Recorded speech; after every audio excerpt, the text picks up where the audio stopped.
సరికొత్త ఆవిష్కరణలు సృష్టిస్తూ ప్రపంచ దృష్టిని ఆకర్షించే చైనా మరోసారి వార్తల్లో నిలిచింది. తీవ్ర విధ్వంసాన్ని సృష్టించే సరికొత్త హైడ్రోజన్ బాంబును విజయవంతంగా పరీక్షించింది.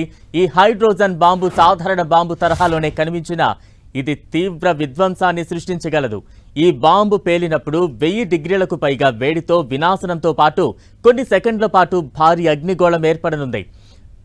గొప్ప ఆవిష్కరణలే కాదు, విధ్వంసాన్ని సృష్టించగల వినాశనాలను తయారు చేయడంలో తమకు సాటి లేరంటూ నిరూపించింది చైనా. తాజాగా హైడ్రోజన్ బాంబును పరీక్షించింది. ఇది 1000 డిగ్రీల కంటే ఎక్కువ ఉష్ణోగ్రతను వెలువరిస్తూ తీవ్ర విధ్వంసం సృష్టించగలదు. ఈ పరీక్ష అణ్వస్త్రాల తరహాలో పేలుడు తీవ్రతను కలిగించినప్పటికీ తదనంతర రేడియేషన్ దుష్పరిణామాలు లేవని చెబుతున్నారు. ఈ బాంబు అధిక ఉష్ణోగ్రతతో అల్యూమినియం అలాయ్లు, రక్షణ పరికరాలను కరిగించి తీవ్రమైన విధ్వంసాన్ని సృష్టించగలదు. అణ్వస్త్రాల తరహాలో కాకుండా సాధారణ బాంబుల్లోనే అత్యధిక విధ్వంసం సృష్టించగల హైడ్రోజన్ బాంబును చైనా సక్సెస్ఫుల్ గా ట్రయల్ నిర్వహించింది. ఈ బాంబులతో తీవ్రమైన విధ్వంసం జరగడమే కాదు, అల్యూమినియం అలాయ్ వంటి లోహాలు కరిగి రక్షణ పరికరాలు, సామాగ్రి దెబ్బతింటాయని చెబుతున్నారు.